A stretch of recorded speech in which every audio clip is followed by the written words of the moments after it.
Books online में खुश आमदीद। सब्सक्राइब कीजिए और बेल आइकॉन पर क्लिक करके हमारे चैनल के लेटेस्ट नोटिफिकेशंस को ऑन कीजिए।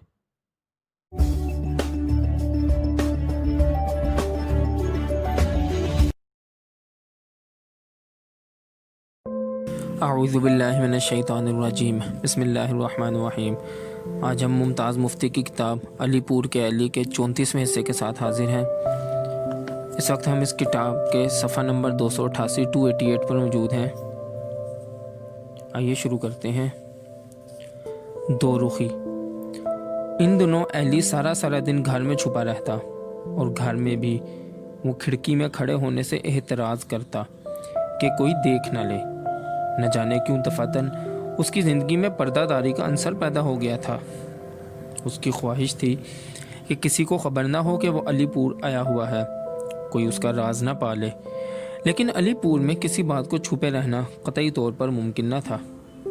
अलीपुर तो ऐसी जगह थी जहाँ स्याह नानक शाही ईंटें आंखें मूंद कर सब कुछ देखती रहती और फिर रात के पर्दे में बढ़ा चढ़ा कर एक दूसरे से सब कुछ कह देती।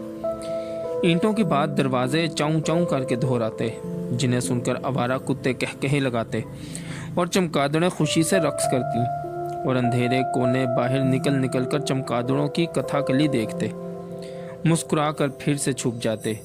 फिर जब सूरज की पहली किरण महल्ले के मकानात को रोशन करने की नाकाम कोशिश में मसरूफ़ होती तो महल्ले वाले वही बात छेड़ देते। दबी दबी ज़बान से बात फिसल निकलती, उंगलियां ड्रामाई अंदाज से उभरकर होंठों पर टिक जाती। हाय अल्लाह, ये बात है। तोबा, क्या ज़माना आया है। लो, ये तो मैं पहले ही कहती थी माँ। कहते हैं होनिहार बरवा के चिकने चिकने पात। पर सुन लो तुम बहन, ये काट की हंडिया 4 दिन चढ़ेगी बस। पर मैं कहती हूँ इसे शर्म ना आई। अगर एली इस राज को इतनी अहमियत ना देता तो शायद बात ना बिगड़ती, और अगर बिगड़ती भी तो उसमें ताफुन पैदा ना होता। अगर एली इस सिलसिले में महज एक तफरीह जानता और देवी की बजाय शहजाद को महज एक रंगीन तितली समझता या खूबसूरत खिलौना समझकर उससे खेलता तो बात यूं गुल हिकमत होकर ख़तरनाक ख्योले पैदा ना करती। लेकिन एली को पैदाइशी तौर पर यह तालीम दी गई थी कि ऐसे तफरीही ताल्लुकात गुनाह के मुतरादिफ होते हैं। अली अहमद के कमरे के ख़िलाफ़ उसने जो बुक्स पाल रखा था उसके इस ख्याल को और भी मुस्तहकम करता था। इसका ख्याल था कि ऐसे ताल्लुकात या ऐसी ख्वाहिशात को जायज़ बनाने के लिए उन्हें हकीकी शक्ल इश्क देना ज़रूरी होता है, और हकीकी इश्क में लाजिम है कि इंसान अपनी शख्सियत को तबाह कर दे, ज़िंदगी को एक रोग बना ले, विसाल के तमाम रास्ते अपने हाथों से मसदूद कर दे और फिर उम्र भर यासो हरमान का सहारा लिए एक अपाहज बना रहे। इसी वजह से एली ने इस तफरीही ताल्लुक़ को, जो इस उदास शाम को इस मामूली सी लग़ज़िश की वजह से अमल में आया था, माहौल से अख़ज़ किए हुए एतबारों की वजह से एक लामुतनाई और तबाहकुन उलझन में बदल दिया और शहजाद को देवी बनाकर ख़ुद उसके रूबरू तपस्वी बनकर बैठ गया। अगर वो शहजाद को देवी के बजाय एक जीती जागती हसीन औरत समझता, मर्द की हैसियत से उसकी आरजू करता, तो शायद शहजाद में भी दो रुखी पैदा न होती और उसका कुर्ब होता और बात। मगर अब इन उलझे हालात में शहजाद भी उलझ कर रह गई थी, जिसकी वजह से अली इन सवालिया निशानात से वाकिफ़ हो गया और इसकी ज़िंदगी बेपनाह मुसर्रत और बेपाया अलम के चक्कर में पिस कर रह गई। वो राज। एली ने इस राज को इस कदर मुतबर्रक बना दिया कि महल्ले की नानक शाही ईंटें जल तरंग की तरह बजने लगीं, दरवाजे आहोजारी करने लगे, कुत्ते किसी आने वाली मुसीबत के मुबहम एहसास से मुस्तरब होकर चीखें मारने लगे और महल्ले वालियों के कान खड़े हो गए। महल्ले वालियाँ अली को देखकर मुंह में उंगलियां डाल लेती। हाय अली, तू क्या यहाँ है? लो, और मैं समझ रही थी कि लड़का स्कूल में पढ़ने गया हुआ है।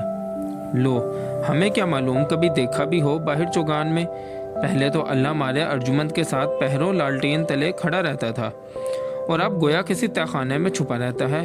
क्या हो गया तेरी अक्ल को? कोई कहती, एहे लड़के, तू तो आप शक्ल दिखाने से भी रहा। ऐसा भी क्या, ना लड़के अपनों से मिलते मिलाते रहना ही अच्छा होता है। कोई मुस्कुरा कर कहती, अपनों से तो मिलता रहता है लाल, अपने वही होते हैं ना जिसे कोई समझे। हम बूढ़ियों को अपना कैसे समझे? माशाल्लाह, अब जवान है, अब तो इसकी माँ को चाहिए कि शादी कर दे इसकी। न जाने बाप की तरह कितनी औरतें घर लाएगा। ना बहन, दुआ करो अल्लाह हदायत दे। मोहल्ले वालियाँ तो फिर भी बात इशारतन करती थीं, लेकिन मोहल्ले के लड़के तो खुले बंदों इससे सवालात करते थे। क्यों भाई, क्या फिर से माँ की गोद में पड़ गए? अब तो दिखाई ही नहीं देते, कौन से चक्कर में फंसे हो? अब तो ऊंची हवाओं में उड़ने लगे हो ना। वो खुद भी उन्हें मिलने से कतराता था, बाहर तो वो निकलता ही ना था, इसलिए इसके पकड़े जाने का एहतमाल ही ना था, और घर पर आवाज़ देने से वो हिचकिचाते थे। अगर कोई आकर आवाज़ देता भी तो एली खामोश हो रहता कि वो समझे घर पर नहीं और वापस चले जाएं। उन दिनों रफ़ीक और जमील तो अलीपुर से बाहर गए हुए थे। अर्जुमंद को लाहौर के करीब तारपीन के तेल के कारखाने में मुलाजमत मिल गई थी। यूसुफ भी वहाँ नहीं था, ले दे के रज़ा था। वो लकड़ी टेकता हुआ आ पहुँचता और मासूम सा मुँह बनाकर नीची निगाहों से शहजाद की खिड़कियों तले खड़ा होकर आवाज़ देता, एली एली। एली आवाज़ सुनकर खामोश हो रहता। जानू आग बगोला हो जाती। सुध बुध नहीं रही क्या? सुनाई नहीं देता कोई आवाज़ दे रहा है? एली मुस्कुराकर खामोश हो रहता और शहजाद यूँ अपने काम में मुनहमक दिखाई देती जैसे कुछ सुना ही ना हो। जानू 2-1 मिनट के लिए कभी एली और कभी शहजाद की तरफ देखती और फिर बड़बड़ाती हुई खिड़की में जा खड़ी होती। कौन है? जानू चिल्लाती। एली है क्या? रज़ा ऊपर देखे बगैर चिल्लाता। बैठा है, जानू गुस्से में चीखती। अच्छा, रज़ा जानबूझकर बहरा बन जाता। जब वो आए तो दुकान पर भेज देना। जानू फिर से यूं चिल्लाती जैसे रज़ा के बजाय अड़ोस पड़ोस वालों को सुना रही हो। मैं कहती हूँ यहीं बैठा है, बोलता नहीं। अच्छा, रज़ा चलते हुए कहता, जब वो आए तो दुकान पर भेज देना। जानू का मुंह गुस्से से तपने लगता। अजब अहमक है, मैं कुछ कह रही हूँ और वो अपनी ही कहे जाता है। क्या कह रही हो जानू, मुझसे कह रही हो क्या? एली से सताने के लिए मासूम अंदाज में पूछता। लो, अब उसे भी आ गया होश। कब से चिल्ला रही थी कि रज़ा नीचे बुला रहा है, सुनते ही नहीं, और अब ये मुझसे पूछ रहा है। हैं, मुझे बुला रहा था? एली बनकर कहता। लो, जानू चिल्लाने लगती और खराफात बकना शुरू कर देती। फिर जब वो थक कर खामोश हो जाती तो शहजाद चुपके से कहती, क्या बात है जानू, आज तू खामोश क्यों है? बात ही नहीं करती कोई। इस पर जानू के तन बदन में आग लग जाती और वो हाथ हिला हिला कर चिल्लाती। शहजाद आंख बचाकर एली की तरफ देखकर बामानी अंदाज से मुस्कुराती और इस पर एली के जिस्म में खुशी की रो दौड़ जाती और वो महसूस करता जैसे वो दोनों बच्चे हों और मिलकर जानू के खिलाफ साजिश कर रहे हों। मुझे क्यों सिता रहे हो? अपना सर खाओ, चाहे जो जी में आए करो, मुझे क्या वास्ता। मैं तो तुम्हारे ही भले के लिए कहती हूँ कि यूं सारा दिन एक जगह बैठ रहना अच्छा नहीं। लोग ऐसे बुरे हैं कि बात किए बगैर नहीं रहते, चाहे कोई कितना ही पाक परहेजगार क्यों ना हो। लेकिन तुम नहीं सुनते। मेरी तो न सही, मुझे क्या गर्ज। जानू बके जाती। जब वो एक लंबा चौड़ा लेक्चर पिलाकर फारिग होती तो शहजाद चुपके से बात टालने के लिए कहती, जानू आज चाय नहीं पिलाओगी क्या? तुम बिल्कुल ही भूखा मारोगी हमें। क्यों एली, चाय पियोगे ना? एली हंसकर कहता, लो, चाय भी ना मिली तो मैं प्यासा मर जाऊंगा। और शहजाद छुप छुप कर मुस्कुराती और इसकी मुस्कुराहट का राज एली की रूह में नाचता और वो छुपा कर रखने की और भी शिद्दत से कोशिश करता। ऐसी बातें, कैसी बातें।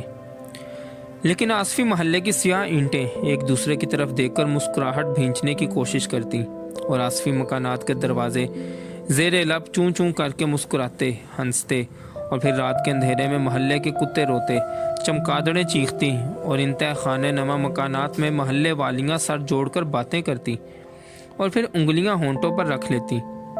एली के शबो रोज़ में उसके अलावा सिर्फ एक बात थी। हर रोज़ या हर दूसरे रोज़ आसिफ का एक ना एक ख़त आ जाता जिसमें तबाही और बर्बादी और एली के अमृतसर ना आने के मुतल्लिक शिकवे और शिकायत होती। तबाही और बर्बादी के इन किस्सों में कोई ख़ास बात ना होती और एली कतई तौर पर अंदाज़ा ना लगा सकता कि इस पर क्या बीत रही है। वो समझता था कि आसिफ तफरीहन बर्बादी का रोना रो रहा है, जैसे कि उसकी आदत थी। वो जानता था कि आसिफ की तमाम तर ज़िंदगी झिझक के महवर के गिर्द घूम रही है और इसकी मोहब्बत लोग क्या कहेंगे के सिवा कुछ नहीं। اس لیے علی کو یقین تھا کہ آصف آگے قدم رکھنے کی جرت نہ کرے گا، اس لیے اس کا کسی خطرے میں گرفتار ہونا ممکن ہی نہیں، لہٰذا بربادی کا سوال ہی پیدا نہیں ہوتا۔ زیادہ سے زیادہ یہ بربادی ہو سکتی تھی کہ محلے میں اس کی بدنامی ہو جائے، یا وہ چنچل لڑکی سے خوش کرنے کے لیے عام مجمع میں قمیض اٹھا کر چلانے لگے، آپ شرما کر بھاگ کیوں رہے ہو؟ ویسے بھی وہ اس کی بیٹھک کے روشن دانوں پر لگے ہوئے ٹاٹ کے ٹکڑوں پر خشت باری کیا کرتی تھی اور اعلانیہ چلاتی، انہیں اتار دو، ان پردوں کو ہٹا دو، ان رکاوٹوں کو دور کر دو اور خود میرے سامنے آرام کرسی پر بیٹھ جاؤ، ورنہ میں ماروں گی اینٹ۔ ایلی کا خیال تھا کہ آصف محبت کرنے کی صلاحیت نہیں رکھتا۔ ایلی کے نزدیک تو محبت وہ تھی جس میں انسان محبوبہ کے سوا اور کسی کی پرواہ نہ کرے، اس لیے ایلی آصف کی طرف سے مطمئن تھا اور اسے یقین تھا کہ کچھ بھی نہ ہوگا، زیادہ سے زیادہ شہر چھوڑ کر وہ بھاگ جائے گا اور اپنے باپ کے پاس جا پناہ لے گا، جو کسی دور دراز مقام پر ایکسائز انسپیکٹر تھا۔ پہلے 4 خطوں کا تو ایلی نے جواب بھی دیا تھا، اسے بار بار تاکید کی تھی کہ حالات تفصیل سے لکھے۔ ایلی کو آصف کے معاملے میں بہت دلچسپی تھی، اس کا جی چاہتا تھا کہ ایک بار اپنی آنکھوں سے اس نڈر عاشق کو دیکھے، جو لڑکی ہونے کے باوجود اس قدر بے باک اور دلیر تھی کہ اپنے بھائیوں، باپ اور دیگر وارثوں کے سامنے بھی اظہار محبت سے نہ گھبراتی تھی۔ ایلی کا جی چاہتا تھا کہ اسے بھی کوئی ایسا ساتھی مل جائے اور وہ دونوں ہاتھ میں ہاتھ پکڑے افق کی طرف چل پڑیں اور ایک دوسرے کے لیے تمام دنیا کو ٹھکرا دیں۔ پہلے تو اس کے دل میں شہزاد کے کہنے پر ایلی تم لوگوں کی پرواہ کرتے ہو بڑی بڑی امیدیں پیدا ہو گئی تھیں، لیکن پھر جلد ہی وہ سب گارے کی دیواروں کی طرح دھڑام سے نیچے آ گریں۔ اب بھی جب شہزاد اس پر وہ نگاہ ڈالتی یا جب وہ فرت کی طرف آ کر فرت یا ہاجرہ کے کسی طعنے کے جواب میں ظاہر کرتی جیسے لوگوں سے قطعی طور پر بے نیاز ہو، جب وہ لوگوں کی موجودگی کے باوجود آنکھ بچا کر ایلی کا گال سہلا جاتی یا چلتے چلتے چپکے سے اسے چٹکی بھر لیتی یا باتوں ہی باتوں میں آنکھ بچا کر اسے گھورتی یا زبان نکال کر اس کا منہ چڑھاتی، اس وقت ایلی کا سینہ چوڑا ہو جاتا اور شانے ابھر آتے۔ وہ محسوس کرتا کہ وہ خوش قسمت شخص ہے جسے شہزاد سا ساتھی میسر ہے، مگر جوں ہی وہ تنہائی میں شہزاد سے ملتا تو اس کی تمام امیدیں اور مسرتیں خاک میں مل جاتی۔ ایلی نے آصف کے 2 خطوں کے جواب بھیجے تھے، بار بار مطالبہ کیا تھا کہ تفصیلات لکھ بھیجے، لیکن آصف میں اتنی ہمت کہاں تھی کہ کاغذ پر دل کا راز لکھ بھیجتا۔ اس نے تو اپنی شخصیت کو یوں چھپا رکھا تھا کہ خود اسے جاننے سے محروم ہو چکا تھا۔ تفصیلات کی بجائے وہ تباہی اور بربادی کے راگ لاپتا رہا اور بار بار ایلی کو امرتسر بلاتا رہا، خدا کے لیے ایک بار آ کر مجھے بربادی سے بچا لو۔ مگر ایلی کو اتنی فرصت کہاں تھی کہ وہ آصف سے ملنے جاتا، وہ تو شہزاد میں اپنا آپ کھو چکا تھا۔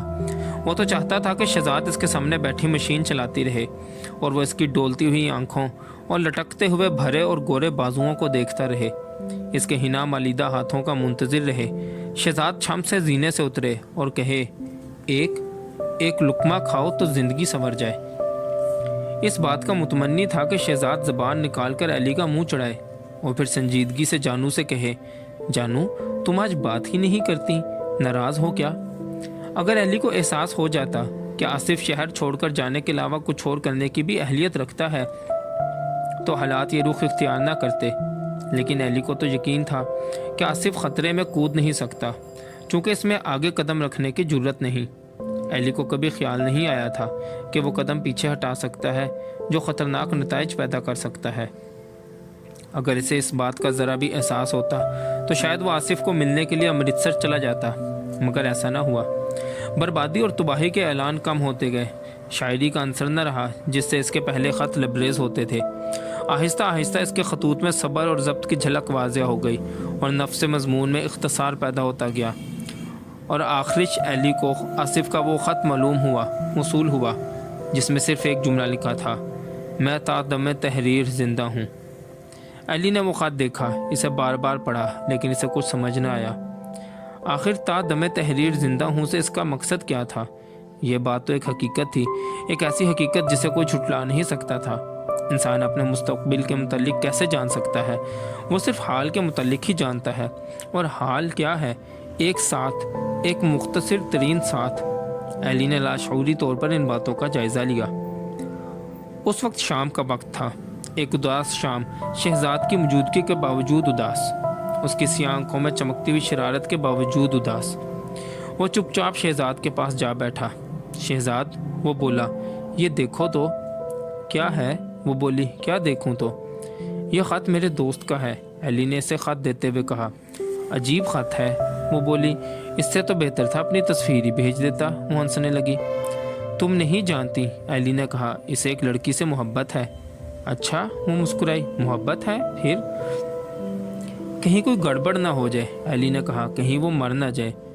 محبت میں مر جائے؟ اس نے پوچھا، کیا لڑکی کو اس کی پرواہ نہیں؟ وہ جان دیتی ہے اس پر، ایلی نے جواب دیا۔ تو پھر اسے کیا پڑی ہے کہ جان دے؟ شہزاد مسکراتے ہوئے بولی۔ شاید، ایلی سوچ رہا تھا۔ واہ، وہ ہنسی، محبت کرنے والے کبھی نہیں مرتے، وہ تو امر ہو جاتے ہیں۔ اچھا، امر ہو جاتے ہیں کیا؟ تم مجھے بھی امر کر دو شہزاد۔ امر ہوتے ہیں، وہ بولی، کیے نہیں جاتے۔ تو کیا میں امر ہو گیا ہوں؟ ایلی نے پوچھا۔ وہ سوچ میں پڑ گئی، پھر دفتن سر اٹھا کر بولی، ایلی؟ جی؟ ایلی نے امید افزا نگاہ سے اس کی طرف دیکھا۔ ایلی، کیا تم واقعی؟ پھر دفتن وہ رک گئی۔ بولو نا، ایلی نے شہزاد کا بازو جھنجھوڑا۔ کیا کہہ رہی تھیں تم؟ کچھ نہیں۔ شہزاد کی آنکھوں میں آنسو تیرنے لگے۔ نہیں، وہ ضد کرنے لگا، ضرور بتاؤ مجھے۔ کچھ ہو تو بتاؤں میں، وہ مسکرائی، اس کی مسکراہٹ نمناک تھی۔ اچھا، تو کچھ بھی نہیں کیا؟ ایلی نے بات کا رخ بدلا اور سر جھکا کر بیٹھ گیا۔ پھر دفتن اس نے سر اٹھایا۔ شہزاد، وہ بولا، تمہارا کچھ بھی نہیں، میرے لیے دنیا بھر کے سبھی کچھ سے زیادہ ہے۔ شہزاد نے تڑپ کر ایلی کی طرف دیکھا اور پھر ایلی کے منہ پر ہاتھ رکھ دیا۔ ایسی باتیں نہ کیا کرو ایلی، وہ بولی۔ کیسی باتیں؟ ایلی نے پوچھا۔ شہزاد خاموش رہی۔ کیوں نہ کروں؟ ایلی نے پھر پوچھا۔ بس نہ کیا کرو ایلی، میری خاطر، شہزاد نے منت سے کہا۔ تمہاری خاطر میں سبھی کچھ کر سکتا ہوں شہزاد، مگر یہ مطالبہ نہ کرو کہ تمہاری خاطر میں کچھ نہ کہوں۔ اچھا، وہ ہنسنے لگی، میری خاطر تم کیا کیا کر رہے ہو؟ جو میں اپنی خاطر نہیں کر سکتا تمہاری خاطر کر سکتا ہوں، صرف تمہاری خاطر۔ چپ، وہ چلائی اور اس کی ہنائی انگلی ایلی کے ہونٹوں پر ٹک گئی۔ وہ پہلا دن تھا جب تخلیے میں شہزاد نے ایلی سے اظہار التفات کیا تھا۔ اس اظہار التفات کے بعد آصف کا وہ خط بے معنی ہو کر رہ گیا۔ ایلی کے لیے تمام کائنات شہزاد سے بھر گئی۔ انجانے میں ایلی کا سر جھکا اور بازو کے بجائے شہزاد کے بلوری پاؤں پر ٹک گیا اور شہزاد نہ جانے کس افق پر کھو کر رہ گئی۔ باقی انشاءاللہ اگلی ویڈیو میں۔